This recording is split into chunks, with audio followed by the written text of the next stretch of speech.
নবী পয়গম্বর বলেন, যারা আমি আল্লাহ তাআলা রব্বুল আলামিনের পয়গম্বরের ভালোবাসা অর্জনের জন্য, আমি রাসূলের খুশি করার জন্য, আল্লাহকে খুশি করার জন্য যারা তার স্ত্রী বিবি বাল বাচ্চা ছাড়িয়া, মায়া ছাড়িয়া, ত্যাগ করিয়া যারা দ্বীনের মজলিসে বসে, কুরআন হাদিসের মজলিসে বসে কুরআনের তরজমা শোনার জন্য, নবী পয়গম্বর বলেন এদের কোনো নিয়ত করা লাগে না। নিয়ত ছাড়া বসলেও মাত্র তাদের আমল নামা থেকে সব সগীরা গুনাহ আল্লাহ মাফ করে দেয়।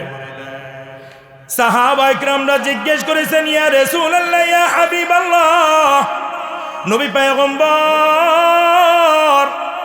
সাহাবীদেরকে বলো কি জিজ্ঞাসা করবা বলো।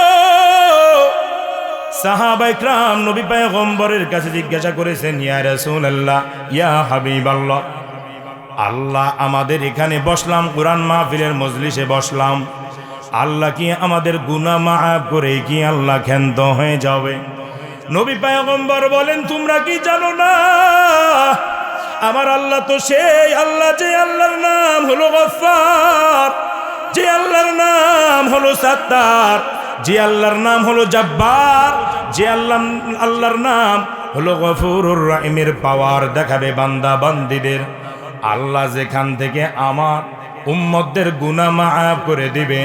ও সাহাবা ইকরামরা শুনে নাও, আল্লাহ তাআলার গফুরুর রহিমের পাওয়ার দিয়া ওখানে আল্লাহ নেক দিয়া ভরপুর করে দেয়। সুবহানাল্লাহ। সাহাবীরা বলে, রাসূল পয়গম্বর, আল্লাহ তাআলা গুনাহ মাফ করবে আর নেক দিয়ে কি খান্ত? নবী পয়গম্বর বলেন, না না, আমার নাম হলো মুহাম্মাদুর রাসূলুল্লাহ।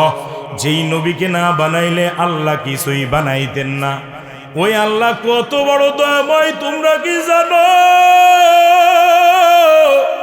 আমার আল্লাহ শুধু মাফ করে আর ওখানে নেক দিয়ে ভরপুর করে দেয় না, না, আমার আল্লাহ এই বান্দাদের গুনাহ মাফ করে নেক দিয়া ভরপুর করিয়া আমার আল্লাহর আরশে আজিমে বিশেষ বিশেষ কিছু মেহমান রয়েছে, তাদের নাম হলো সহি ইমানদার। ওই বান্দাদের নাম আমার আল্লাহ ইমানদারদের খাতায় লিপিবদ্ধ করে ফেরেশতাদের মাঝে সুসংবাদ দান করে দেয়। সুবহানাল্লাহ। এই বয়ানের দ্বারা কি বুঝলেন? আমরা এখানে যারা বসে আছি বেঈমান নাকি ইমানদার? আরো জোরে বলেন। নবী পয়গম্বরের হাদিস অনুযায়ী বোঝা গেল, রাসূল পয়গম্বর বলেন, যারা দ্বীনের মজলিসে বসবে, আত্মীয়র মায়া ছেড়ে, বেবি বাল বাচ্চার মায়া ছেড়ে, সন্তানদের মায়া ছেড়ে, দুনিয়ার মায়া ছাড়িয়া আমার আল্লাহ বলেন এদের এহকালেও আমি আল্লাহ সাকসেসফুল দেব, সফলতা দান করব, পরকালেও আমি আল্লাহ সফলতা দান করে দিব। সুবহান। একটু তাকায়া দেখো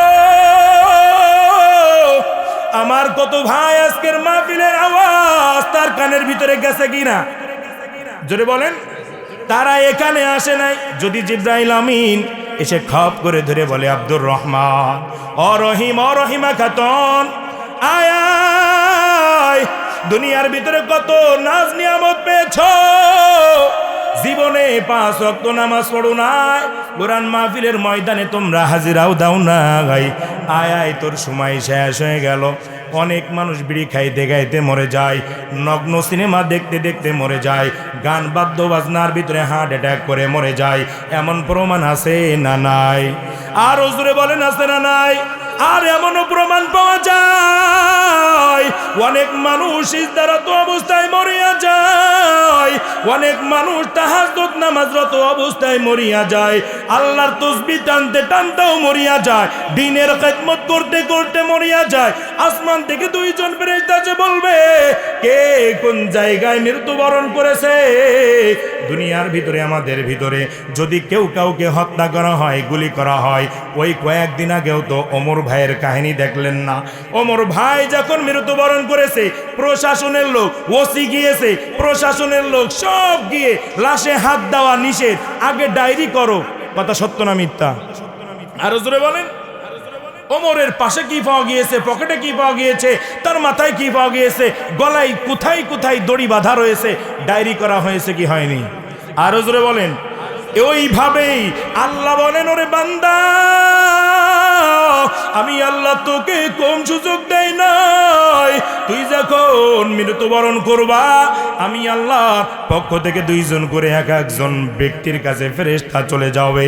ওখানে যাওয়ার পর একজন ফেরেশতা লাগবে এই বান্দা কোথা থেকে কোথায় যাওয়ার সময় মৃত্যুবরণ করেছে, এই বান্দার কাছে কি আছে, কোন কাজে রত অবস্থায় মরিয়া গেল। এরে হাসিলবাগের যুবক, আমার মরণ যদি হয় আল্লাহর বেজার অবস্থায়, নাফরমানি অবস্থায়, আমার জন্য জাহান্নাম ছাড়া কোনো উপায় থাকবে না, ঠিক কিনা জোরে বলেন। আর আমার মরণ যদি হয়, তোমারও মরণ যদি হয় নামাজিওয়ালা অবস্থায়, কোরআন মাহফিলের মজলিসে ভালো ভালো কাজ করতে করতে, ইসলামের কাজ করতে করতে, দ্বীনের কাজ করতে করতে, আল্লাহ বলবেন, ফেরেশতা, ও ফেরেশতা আসো, আমার বান্দাদের কি হালাত পেয়েছো? ফেরেশতারা বলবে, আল্লাহ তোমার এই বান্দা, এত সুনাম ধন্য বান্দা, এই বান্দারা নামাজরত অবস্থায় মৃত্যুবরণ করেছে। তাহাজ্জুদের নামাজ আদায় করেছিল, নামাজের পর জিকির আদায় করতে করতে তার হায়াতের গ্যারান্টি আর নাই, মৃত্যুবরণ করেছে। আল্লাহ বলবেন, আমার ওই নেককার বান্দা নিয়ে আসো। নিয়ে আসে কোথায় স্থান দিবা? জান্নাতুল ফেরদাউসে তো এখন দেওয়া যাবে না, তবে জান্নাতুল ফেরদাউসের সাথে একটা লাইন লাগাও, অন্ধকার কবরটা আর অন্ধকার করা যাবে না। নেককার ব্যক্তিদের, নামাজিওয়ালা ব্যক্তিদের, আমল করনেওয়ালা ব্যক্তিদের, দাড়ি সারনেওয়ালা ব্যক্তিদের মায়ের সাথে যারা খারাপ ব্যবহার করো রে বাবা, তোমার কবরে জায়গা হবে না। যারা নামাজ পড়ো না, কবরে জায়গা হবে না। ইসলামের কোনো কাজই করো না, তোমার কবরে জায়গা হবে না। আর যারা দাড়ি রাখা অবস্থায় মৃত্যুবরণ করলো, নামাজিওয়ালা অবস্থায় মৃত্যুবরণ করবো, আল্লাহ বলেন, আয় আয়, কবরটা অনেক বড় প্রশস্ত হয়ে যাও। যখন জিজ্ঞাসা করা হবে, মার রব্বুকা, তোমার রবকে, মান নবিয়ুকা, তোমার নবীকে, মান দীনুকা, তোমার দিন কি? আল্লাহর স্পষ্ট নবী পয়গম্বর বলেন, ফেরেশতারা আসিয়া বলবে, আয় আয়, এই নেককার বান্দারা এখন ঘুমে বিশ্রাম আছে। ওই ব্যক্তির আমল, নামাজের আমল, ওই ব্যক্তির দস্তরখানার আমল, সালামের আমল, দাড়ির আমলে তার 3টা প্রশ্নের জবাব অটোমেটিক চালু হয়ে যাবে। সুবহানাল্লাহ। এবার বলেন, আমরা ইমানদার হব নাকি বেঈমান হব? আর জোরে বলেন, ইমানদার হওয়ার জন্য নামাজে এক ওয়াক্ত কোনোদিনও কাজা দিব? আর জোরে বলেন, আমাদের ইমানটা কেমন? মাহফিলের ময়দানে আসলাম, হুজুর জীবনেও নামাজ ছাড়বো না, হুজুর জীবনেও নামাজ কাজা দিব না, কিন্তু মাহফিলের ময়দান থেকে বের হও, জীবনে আর এক ওয়াক্ত নামাজ পড়বই না, ঠিক কিনা? হুজুর জীবনে গুনাহের কাজ করব না, মাহফিলে আসি যতক্ষণ, হুজুর ইমান তরুতাজা আছে ততক্ষণ, মাহফিল থেকে বের হইতে দেরি, আবার সেই নগ্ন সিনেমার ভিতরে, আবার সেই মহিলাদের ভিতরে, আবার সেই বিভিন্ন গুনাহের কাজের ভিতরে আমার যাইতে দেরি হয় না। এমন ইমান আল্লাহ বলেন, তোর ইমান তুই রাখো, আমি আল্লাহর দরবারে 4 গুণওয়ালা মানুষের ইবাদত কবুল হবে। 1 নম্বর ইবাদত, বিশুদ্ধ আমল, যেই আমল করব সে অল্প পারি, কিন্তু অল্পই করব কার জন্য? আরো জোরে বলেন, আমার নামাজ, আমার রোজা, আমার হজ, আমার যাকাত, আমার দান, আমার সদকা, আমার ভালো, আমার সব হবে একমাত্র কার জন্য? জোরে বলেন, আরো জোরে বলেন। এই বাড়িওয়ালারা মাহফিল দিয়েছেন, তারাও ভালো করিয়া শুনেন, মাহফিল দিয়াও কিন্তু কোনো লাভ হবে না, কাজেও আইবে না যদি নামাজিওয়ালা না হও, ঠিক কিনা? কিওয়ালা হওয়া লাগবে? আরো জোরে বলেন। বেজার হইয়েন না রে বাবা, হাসরের ময়দানে এক একটা সন্তান তার বাবার বিরুদ্ধে, তার মায়ের বিরুদ্ধে মামলা দায়ের করবে। কেন মামলা দায়ের করবে? নবী পয়গম্বর বলেন, নবী সত্য না মিথ্যা? আরো জোরে বলেন। এবার বলেন, নবীজির হাদিস সত্য না মিথ্যা? নবীজির কথা সত্য নাকি মিথ্যা? নবীজি স্পষ্টভাবে বলেন, এক একটা পিতার বিরুদ্ধে, এক একটা মায়ের বিরুদ্ধে সন্তান মামলা দায়ের করবে। ও আল্লাহ, আজকে নামাজিওয়ালা হইতে পারি নাই, কোরআনওয়ালা হইতে পারি নাই, দিনদারওয়ালা হইতে পারি নাই। কেন পারো নাই? বলে, আমার ওই মাকে ধরো, ধরে ধরে আমার মাকে আমার বাবাকে জাহান্নামের কাঠগড়ায় দাঁড় করাও, বিচারের কাঠগড়ায় দাঁড় করাও। আপনার সন্তান, কিতাবের কথা বলছি, এইভাবেই মামলা করবে। যখন আমি অসুস্থ ছিলাম, যখন আমি খাবার খাইতাম না, আমার মা এক ওয়াক্ত ওষুধ না খাওয়ার কারণে আমাকে বকাবাজি করত। যদি আমি সকালে খাবার না খাইতাম, দুপুরেও যদি আমি খাবার না খাইতাম, আমার মা ধরে ধরে আমাকে মারি দিত, আমাকে বকাবাজি করত।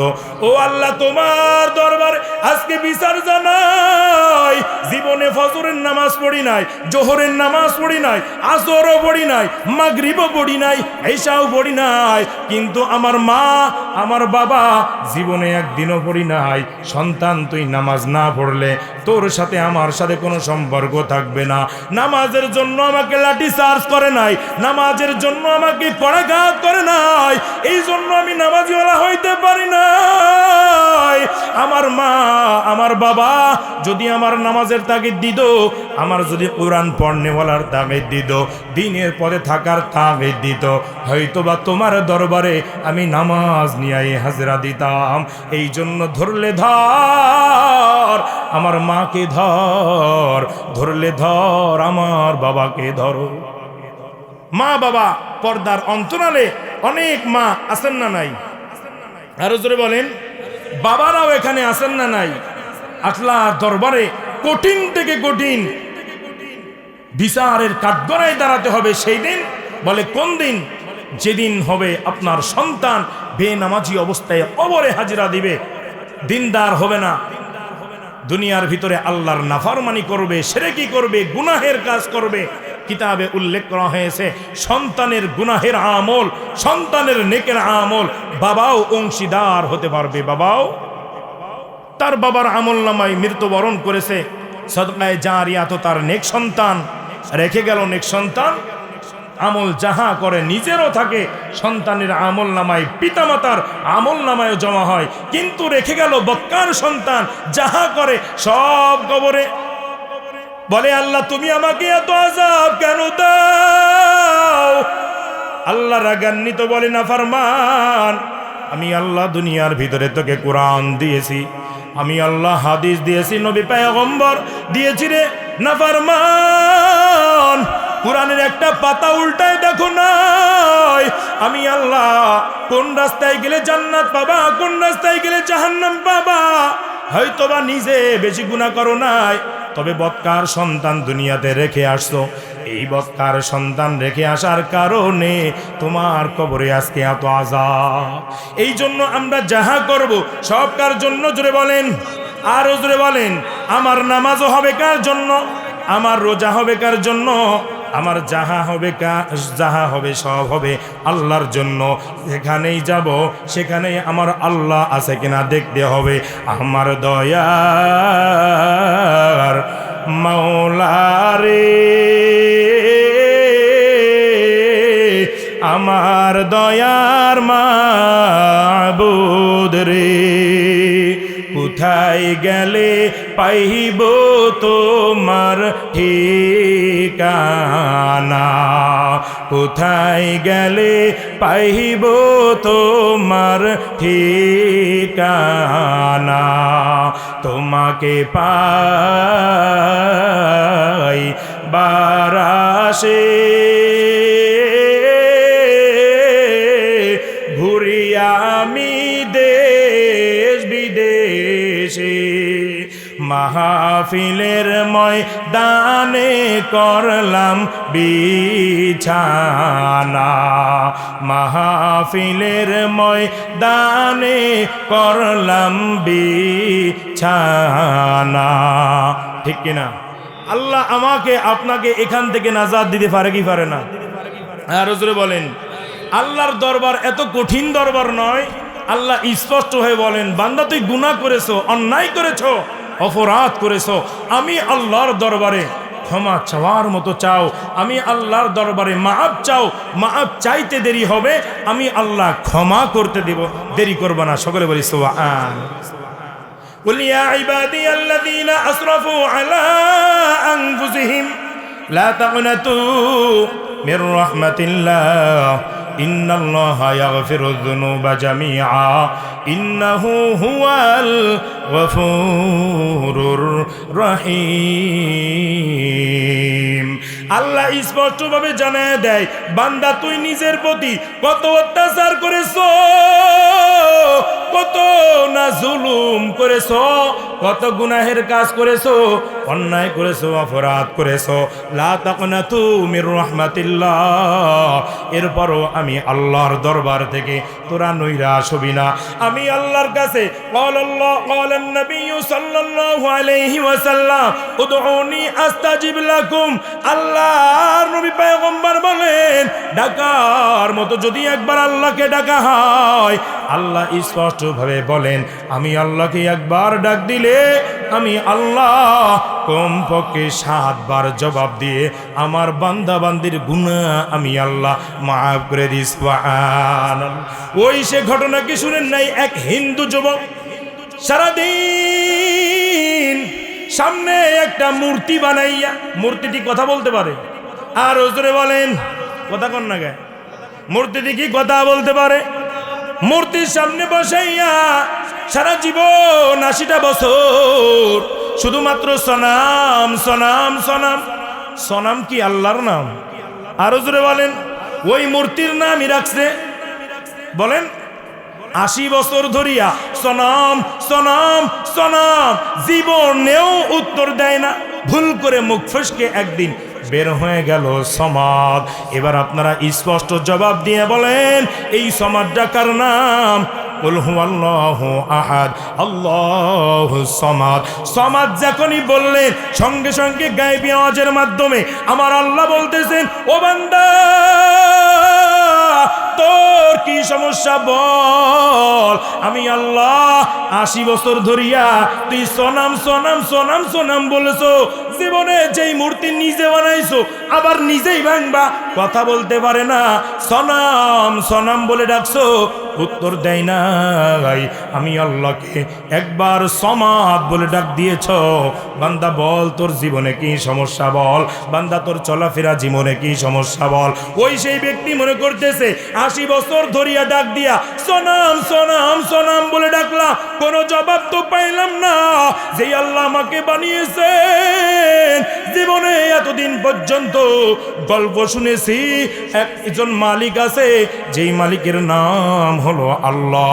সমাদ বলার সাথে সাথে কোন জায়গা থেকে গায়েবী আওয়াজের মাধ্যমে এত সুন্দর ডাক দিয়ে বলতেছে, বান্দা তোর জীবনে কি সমস্যা বল।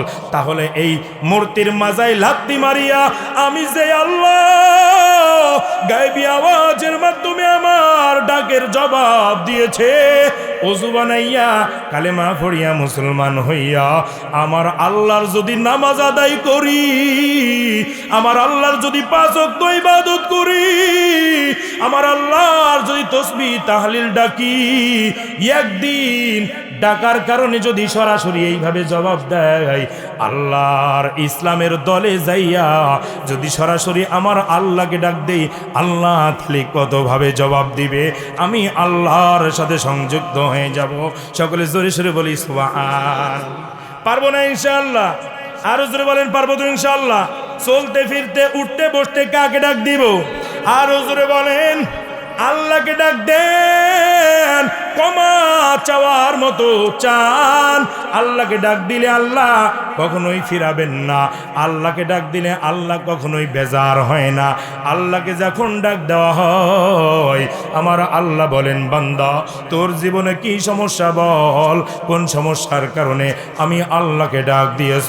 তুমি বান্দার বলতে দেরি হবে, আমরা ডাকার মতো ডাকতে পারি না, এই জন্য আল্লাহ আমার ডাকের জবাব দেয় না। ঠিক কিনা জোরে বলেন, ডাকার মতো ডাক দাও।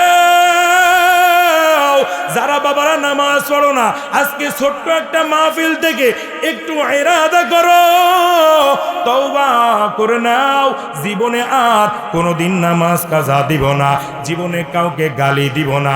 মুসলমান মুসলমানকে গালি দিতে পারে না, যারা গালি দেয় তারা হলো খ্রিস্টান হয়ে যায়, বেঈমান হয়ে যায়, নাস্তিক হয়ে যায়। নবী পয়গম্বর বলেন, এই রজব মাস সামনে আর মাত্র 3টা দিন আছে। রজব মাসে চারটা আমল আর অভ্যাস যদি থেকে থাকে, এই অভ্যাস পরিবর্তন করে নাও। নবী পয়গম্বর বলেন, এক নাম্বার অভ্যাস, মুসলমানকে গালি দিতে পারে না। আমাদের সমাজে ছোটখাটো গ্যাঞ্জাম তর্ক বিতর্ক হলেও আমরা গালিগালাজ করে কি করি না? বলেন, করি কি করি না? গালিগালাজ করে কি করি না? এই গালিগালাজ কোনো মুসলমান দিতে পারে? জোরে বলেন না কেন? আপনারা দেন নাকি?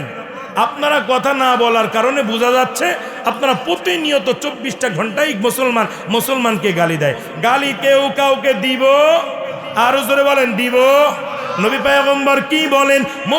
মুসলমানকে গালি দেয় ওই ব্যক্তি এক নাম্বার তাজা মুনাফিক।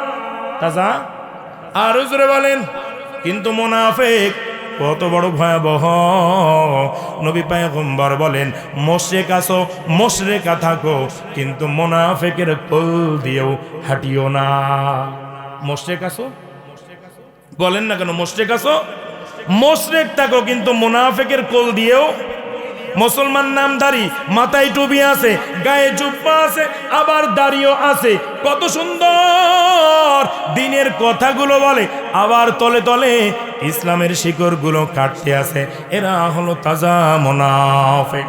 তাজা, আপনার সামনে ভালো কথা বলবে, দিনের কথা বলবে, নামাজ রোজার কথা বলবে, তলে তলে আবার ইসলামের গোড়া শিকড় সব কাটতেছে।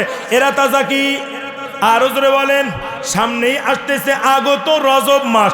এই রজব মাসে আমরা 4টা অভ্যাস একেবারেই পরিবর্তন করে ফেলবো। এক নাম্বার, 5 টাকা দামের মোমবাতিও পাওয়া যায়। এই মোমবাতিতে 10 টাকা দামের একটা, 2 টাকা দামের ম্যাচ দিয়ে আগুন ধরাইয়া নিজের হাতের তলা নিজে একটু রাখিয়া দেখো সহ্য করা সম্ভব হয় কিনা। হবে সম্ভব? আরো জোরে বলেন। 1 মিনিট রাখতে পারবেন? 20 সেকেন্ড রাখতে পারবেন? মাত্র 5 সেকেন্ড রাখতে কি পারবেন? আর আমার আল্লাহ বলেন, ওরে বান্দা, দুনিয়ার আগুন যদি 1 সেকেন্ডও সহ্য করতে না পারো, আমি আল্লাহর ধরা, আমি আল্লাহর জাহান্নাম বড় কঠিন। একটা মিথ্যা কথা বলার কারণে 7,500 বছর তোকে জাহান্নামের আগুনে জ্বলতে হবে। মিথ্যা অভ্যাস পরিবর্তন করো। যারা মিথ্যা কথা বলে, বিবির ভিতরে, স্বামীর ভিতরে, সংসারে অশান্তি হয়, শান্তি হয় না, সংসারে রহমত আসে না, সফলতার চোখ দেখতে পারে না। জাহান্নামের স্পষ্টভাবে 7,500 বছর জ্বলতে হবে। এই জন্য তওবা করে নেন, ওয়াদা করে নেন, যদি আমার ভিতরে, আপনার ভিতরে মিথ্যার অভ্যাস থাকে, আর জীবনে মিথ্যা কথা বলবেন না। নবী পয়গম্বর বলেন, মুনাফিকের আলামত 4টা। 1 নাম্বার হলো যারা কথায় কথায় মিথ্যা কথা বলে, এরা হলো মুনাফিক। 2 নাম্বার হলো আমানতের যারা খেয়ানত করে, এরা হলো সরাসরি মুনাফিক। 3 নাম্বার যারা ওয়াদা ভঙ্গ করে, তারাও সরাসরি মুনাফিক। 4 নাম্বার গেঞ্জাম ফাসাদের ভিতরে যারা অকট্য ভাষায় গালিগালাজ করে, নবী পয়গম্বর বলেন এরা সরাসরি মুনাফিক। 4টা অভ্যাস পরিবর্তন করতে পারবো তো ইনশাল্লাহ? আরো জোরে বলেন। মাহফিলে আসছেন শুধুমাত্র তাবারক নিয়ে বাড়িতে চলে যাবেন, কোনো লাভ হবে না ভাই। তাবারক না, আসছি ওয়াজ শোনার জন্য। হুজুরে যা কয় নিজে নিজে হয়তোবা কিতাব খুলে দেখে আমল করতে হবে। এই সময়টুকু যদি না হয়, হুজুরদের কথা শুনে শুনে আমল করতে পারবো তো ইনশাল্লাহ? আরো জোরে বলেন। তাহলে 1 নাম্বার, আর কখনো কোনো দিন মিথ্যা কথা বলবো না। যদি ভুল করে হয়ে যায়, আল্লাহর কাছে তওবা করব, আল্লাহ ভুল ক্রমে যদি মিথ্যা অভ্যাস হয়ে যায়, তুমি আমাকে মাফ করে দাও। 2 নাম্বার, ওয়াদা ভঙ্গ করব না। 3 নাম্বার, আমানতের খেয়ানত করব না। 4 নাম্বার, অকট্য ভাষায় কেউ কাউকে গালিগালাজ করব না। যারা গালিগালাজ করে, ওয়াদা ভঙ্গ করে, আমানতের খেয়ানত করে, মিথ্যা কথা বলে, রাসূল পয়গম্বর বলেন, দুনিয়ার সমস্ত মানুষ যদি হাসরের ময়দানে আমি নবীজির শাফায়াত পাই, এই 4টা অভ্যাস যাদের ভিতরে থাকবে, তারা কখনো ভুল করেও আমি রাসূলের শাফায়াতের কাছেও আসতে পারবে না। নাউজুবিল্লাহ।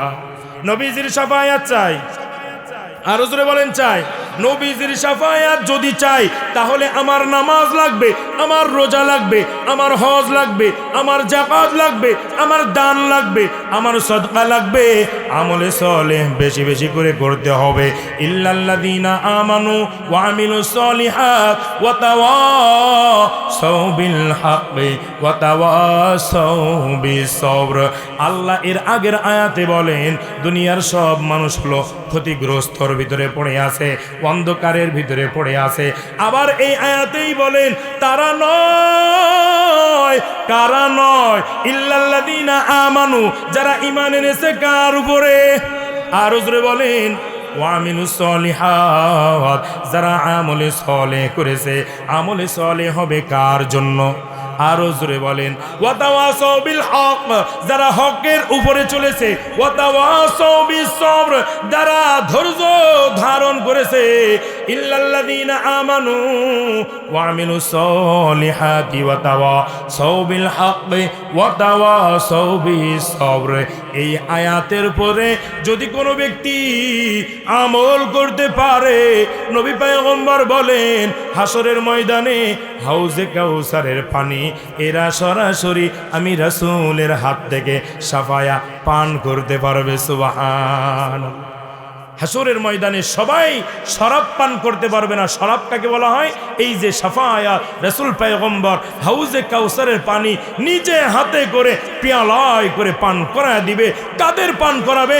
যারা রাসূলের দাড়ি রেখে দিয়েছে, যারা সুন্নাত আদায় করেছে, 5 ওয়াক্ত নামাজ আদায় করেছে।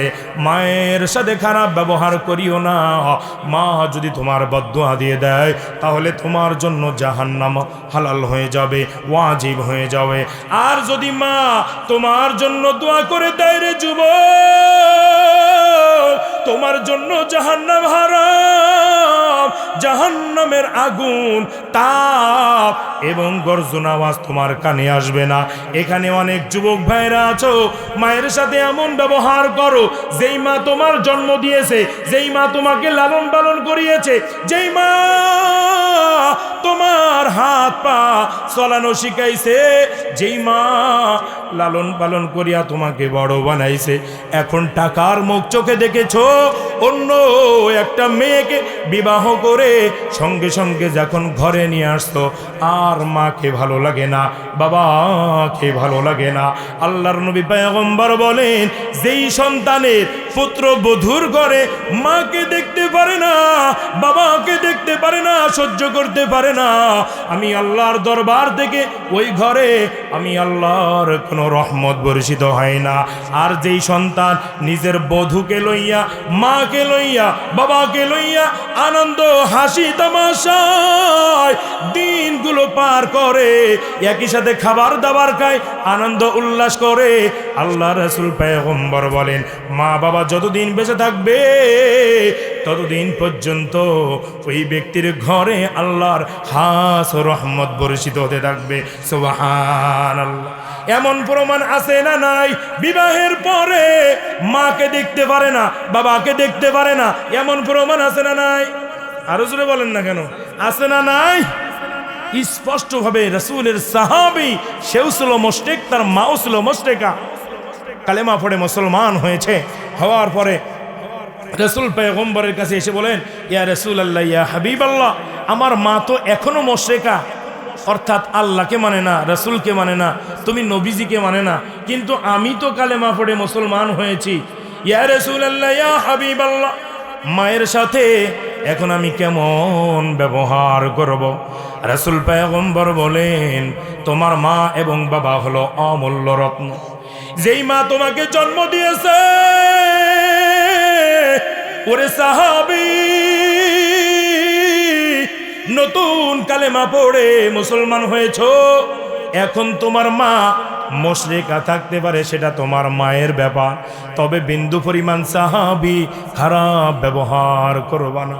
যদি খারাপ ব্যবহার করো, যেই মা তোমার আল্লাহ মানে না, রাসূল মানে না, এই মাও যদি তোমার এর বিরুদ্ধে যদি বদদুয়া করে দেয়, তোমার এই আমল আল্লাহর দরবারে কোনো কাজে আসবে? আরো জোরে বলেন আসবে? অতএব মায়ে রাসূল পয়গম্বর বলেন, যদি আল্লাহর পরে যদি কারোর সেজদা দেওয়ার হুকুম থাকতো কার পায়ে? আরো জোরে বলেন। সেই মা বাবার অপমান করবো আজ থেকে বেশি বেশি। আরো জোরে বলেন। লাঞ্ছনা কি করব?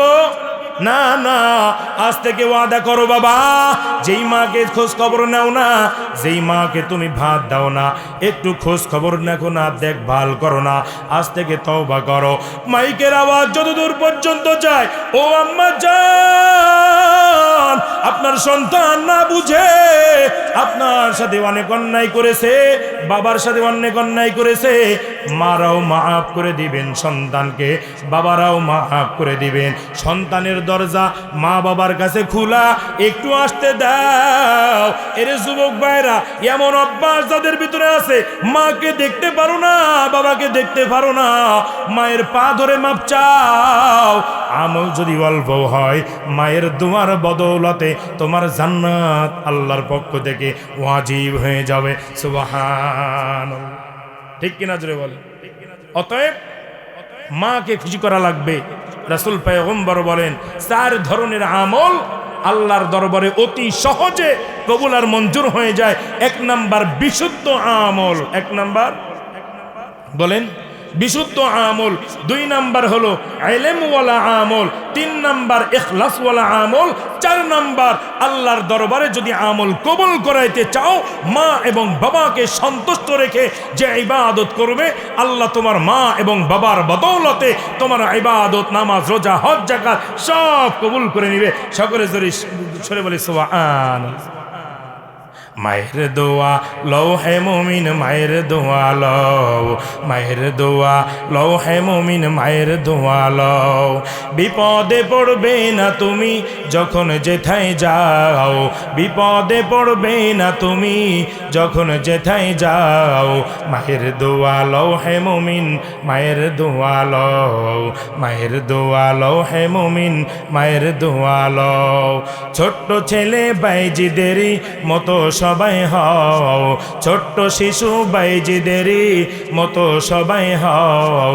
মায়ের দোয়া লও হে মুমিন, মায়ের দোয়া লও, মায়ের দোয়া লও হে মুমিন, মায়ের দোয়া লও।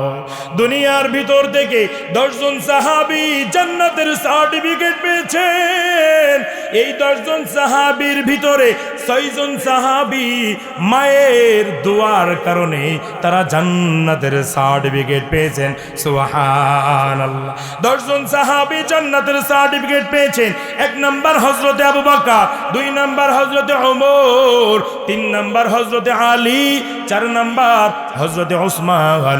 এমন করে করে 10 জন সাহাবী জান্নাতের সার্টিফিকেট পেয়েছেন দুনিয়ার ভিতর থেকে। আপনাদের বিচক্ষণ ব্রেন দিয়া বলবেন, 10 জন সাহাবী দুনিয়া থেকে জান্নাতের সার্টিফিকেট পেয়েছেন। জান্নাতের সার্টিফিকেট পাওয়ার পর এই সমস্ত সাহাবা ইকরামরা নামাজ কি বন্ধ করে দিয়েছেন? আরো জোরে বলেন। রোজাও কি বন্ধ করে দিয়েছেন? হজ যাকাত কি বন্ধ করে দিয়েছেন? হাসি তো নাই, এমন কান্না করেছেন যেই কান্না বছরে কান্না। অন্যান্য সাহাবীরা নবী পয়গম্বরের কাছে জিজ্ঞাসা করেন, ইয়া রাসূলুল্লাহ, ইয়া হাবিবাল্লাহ, অমুক অমুক সাহাবী এত কান্না করে কেন? তাদের তো হাসি মুখে থাকার কথা। সাহাবীরা তো দুনিয়ার ভিতর থেকেই জান্নাতের সার্টিফিকেট পেয়েছে, আমরা তো আর সেই সৌভাগ্যতা পাইলাম না। নবী পয়গম্বর বলে, তাহলে ওই সাহাবীদের কাছে জিজ্ঞাসা করো, সাহাবীরা জান্নাতের সার্টিফিকেট পাওয়ার পরও এত কান্না করেন কেন? আবু বকর কাপড়ের ব্যবসা করতেন। এক বুড়ি আম্মা জান আবু বকরের কাছ থেকে একটা শাড়ি ক্রয় করেছেন, একটা কাপড় ক্রয় করেছেন। ভালো করে শুনবেন, কাপড় ক্রয় করেছেন 2.5 মাস হয়ে গেল। 2 মাস 2.5 মাস পর ওই বুড়ি আম্মা জান এই 2-2.5 মাসের ভিতরে ওই কাপড়টা ক্রয় করার পর নিজে সুন্দর করে পরিধান করেছেন। কতবার যে ধৌত করেছেন তারও কোনো ঠিক নাই। 2-2.5 মাস পর এসে বুড়ি আম্মা জান আবু বকরের কাছে এসে বলতেছেন, আবু বকর, রাসূলের সাহাবী, আমার এই কাপড়টা তোমার দোকান থেকে ক্রয় করেছিলাম, তোমার কাপড় তুমি ফিরাইয়া নাও। দাও, আর আমার টাকা আমার ফিরাইয়া দাও। আবু বকর বলতেছেন, বুড়ি আম্মা জান 2 মাস 2.5 মাস হয়ে গেল, এখন কেন ফিরাইয়া দিতে চান? বুড়ি আম্মা জান বলে, এমনিই ফিরাইয়া দেই, তোমার দোকানের কাপড় আমি বুড়ির পছন্দ হয় নাই, এই জন্য কথা না বাড়াইয়া তোমার দোকানের কাপড় তুমি ফিরাইয়া নাও, আর আমার টাকা আমাকে ফিরাইয়া দাও। আবু বকর সঙ্গে সঙ্গে কাপড়টা ফিরাইয়া দিয়া চোখ দিয়া ওজরে টপ টপ করে পানি ছেড়ে দিয়ে কাঁদতেছেন। অন্যান্য সাহাবীরা এসে যখন জিজ্ঞাসা করলেন, আবু বকর বলতেছেন, আল্লাহর দরবারে আমি হাজিরা দেব, আমার নামাজ নিয়া, আমার রোজা নিয়া, আমার হজ নিয়া, আমার যাকাত নিয়া, আমার আমলে সালেহ নিয়া। আল্লাহ তো দুনিয়ার ভিতরে আমার জান্নাত দিয়েছেন, আমার আমলের বদৌলতে আমার খুশি হইয়া আল্লাহ আমাকে জান্নাত দিয়েছে। আল্লাহর দরবারে আমিও যখন এই বুড়ি আম্মা জানের মতো হাসরের ময়দানে হাজরা দিব, আল্লাহ যদি আমাকে বলেন, এরে আবু বকর তুই আমার দরবারে কি নিয়ে আসছো, আমি আবু বকর যদি বলি, আল্লাহ তোমার দরবারে আমি নিয়ে আসলাম নামাজ, তোমার দরবারে নিয়ে আসলাম রোজা, তোমার দরবারে নিয়ে আসলাম হজ, তোমার দরবারে নিয়ে আসলাম যাকাত, আল্লাহ যদি বলে, এরে আবু বকর কম কষ্ট করো না, যা যা যেই জান্নাত দিয়েছিলাম এই জান্নাতটা আমি আল্লাহর ফিরাইয়া দাও। তোমার নামাজ আমি আল্লাহর পছন্দ হয় নাই, রোজাও পছন্দ হয় নাই, হজ যাকাত পছন্দ হয় নাই। আবু বকর তোর আমল তুই নিয়ে নাও রে আবু বকর, আমার আমল তুই ফিরাইয়া দে, আমার জান্নাত ফিরাইয়া দে। এই ভয়ে কান্না করি, আল্লাহ যদি হাসরের ময়দানে আমাকে এইভাবেই বলে, আমার জান্নাত ফিরাইয়া দাও, তোমার আমল তুমি ফিরাইয়া নাও। আল্লাহু আকবার বলেন। এমন কথা বলতে পারেন কি পারেন না? আরো জোরে বলেন। আমি তো নামাজ পড়ছি, রোজা রাখছি, হজ যাকাত কত কিছুই করছি, জীবনেও নামাজ তো পড়ি নাই, দান করছি, শ্রদ্ধা করছি, একটু যাকাত দিয়া সেলফির পরে সেলফি, ছবির পরে ছবি তুলিয়া ফেসবুকে সঙ্গে সঙ্গে আপলোড করি। একটা অসহায় ব্যক্তিকে শীতের বস্ত্র কিনা দিয়ে সঙ্গে সঙ্গে ছবি তোলো। কতজন ওই ব্যক্তি এই শীতের বস্ত্রটা নিতে যাইয়াও মনে হইল একটা দায় থেকে গিয়েছে, ঠিক কিনা জোরে বলেন? 20 জন 50 জন 100 জন করে ছবি তোলে, ফেসবুকে সেটা আবার আপলোড করে, একটু নাম হবে, একটু দাম হবে। এই ইবাদত, এই আমল কোনো আল্লাহর জন্য হয় নাই, যাহা হয়েছে মানুষ দেখানোর জন্য, লৌকিকতার জন্য। আল্লাহ বলবে, আয় আয়, আমি আল্লাহ এই হাসরের ময়দানে তোমাকে আমি কুকুর বানাবো না, তোমাকে আমি শিয়াল বানাবো না, তোমাকে আমি বানর বানাবো না, আমি আল্লাহ রেখে দিলাম। আমি আল্লাহ কাউকে মাহরুম করব না। কে কালো, কে পরিষ্কার, কে গরিব, কে ধনী, আমি আল্লাহ কাউকেই মাহরুম করব না। আমি আল্লাহ সবাইকেই পুরস্কার করব, তবে কারো জান্নাত, আবার কারো পুরস্কারিত করব, কারো জাহান্নাম দিয়া, কারো জন্য থাকবে ফি নারি জাহান্নাম, জাহান্নাম দিয়া আমি আল্লাহ পুরস্কৃত করব। কাউকে আমি আল্লাহ দিব, আল্লাযীনা ইয়ারিসুনাল ফিরদাউস হুম ফিহা খালিদুন। রাসূল পয়গম্বর বলেন, আমার আল্লাহ কাউকে মাহরুম করবে না। বেঈমানদের জন্য থাকবে জাহান্নাম, ঈমানদারদের জন্য থাকবে জান্নাত। কোন জান্নাত? আল্লাযীনা ইয়ারিসুনাল ফিরদাউসা হুম ফিহা খালিদুন, জান্নাতুল ফিরদাউস তাদের জন্য থাকবে। সুবহানাল্লাহ। আর যেই সমস্ত ব্যক্তিরা বেঈমান, ইহুদি, খ্রিস্টান অবস্থায় মৃত্যুবরণ করবা, বাবা হাতেও ধরি পায়েও ধরে বলে যায়, যতদিন তুমি বেঁচে আছো ততদিন তোমার মা আপন, তোমার বাবা আপন, তোমার আত্মীয় স্বজন আপন। যখন তোমার নিঃশ্বাসটা ফুরিয়ে যাবে, হায়াতের কোনো গ্যারান্টি নাই। যখন মৃত্যুবরণ করবা, যেই স্ত্রী তোমার জন্য পাগল ছিল, যেই সন্তান তোমার জন্য পাগল ছিল, 2 দিন 3 দিন 5 দিন পার হয়ে যাওয়ার পর ওই সুন্দর রূপসী বিবিটা আর একটা স্বামীর জন্য পাগল হয়ে যাবে, ঠিক কিনা জোরে বলেন? যেই সন্তান আর আপনি বাবার জন্য পাগল ছিল, 2 দিন 3 দিন পার হয়ে যাওয়ার পর ওই সন্তানও তুমি বাবাকে মনে রাখবে না। দুনিয়ার ভিতরে অশ্লীল নগ্ন সিনেমার ভিতরে ঝেপে পড়বে এমন সন্তান দুনিয়ার ভিতরে আছে না নাই? আরো জোরে বলেন আছে না নাই? এই জন্য নিজের আমল নিজে গুছাও, নিজের সামানা নিজে গুছাও। এরে নবীর উম্মতের দল, হাসরের ময়দানে আমার থেকে, তোমার থেকে, আমাদের থেকে কারো থেকে সর্বপ্রথম রোজার হিসাব নেওয়া হবে না, দানের হিসাব নেওয়া হবে না, সদকার হিসাব নেওয়া হবে না। ক্বালান নবী সাল্লাল্লাহু আলাইহি ওয়াসাল্লাম, নবী পয়গম্বর বলেন, আউয়ালু মা ইউহাসাব বিহিল আবদু ইয়াউমাল কিয়ামাতি সালাহ। কিয়ামতের ময়দানে সর্বপ্রথম কারো থেকেই রোজার হিসাব নেওয়া হবে না, যাকাতের হিসাবও নেওয়া হবে না। রমজান মাসে কয়টা রোজা রেখেছো এই হিসাবও নেওয়া হবে না। সবার থেকেই নেওয়া হবে, আপনার থেকেও নেওয়া হবে, আমার থেকেও নেওয়া হবে, বিবি বাল বাচ্চা তাদের থেকেও নেওয়া হবে। আয় আয়, আমি আল্লাহর দরবারে কয় ওয়াক্ত নামাজ নিয়ে আসছো, কেমন নামাজ নিয়ে আসছো? আমি যদি নামাজের হিসাব দিতে পারি আমার জন্য জাহান্নাম হারাম হয়ে যাবে। আর যদি নামাজের হিসাব সহি শুদ্ধভাবে দিতে না পারি, জাহান্নাম আমার জন্য অবধারিত হয়ে যাবে। ঠিক কিনা জোরে বলেন? একটু সবাই জিকির করি, লা ইলাহা ইল্লাল্লাহ, জোরে লা ইলাহা, লা ইলাহা,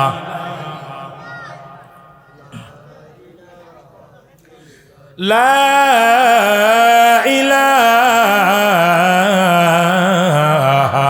ইল্লাল্লাহু মুহাম্মাদুর রাসূলুল্লাহ সাল্লাল্লাহু আলাইহি ওয়াসাল্লাম। আল্লাহ আমাকে, আপনাকে, আমাদের সবাইকেই কবুল আর মঞ্জুর করেন, বলেন আমিন। যতটুকু কথা শুনলাম আমার থেকে, এই হুজুর থেকে, আরও অন্যান্য ওলামা একরাম আমার ডাইন সাইডে মুরব্বী বসে আছেন, তার থেকেও যে যতটুকু কথা শুনেছি আমরা সবাই আমল করার চেষ্টা করব ইনশা আল্লাহ। আমাকেও কবুল করুন, আপনাকেও কবুল করুন, বলেন আমিন।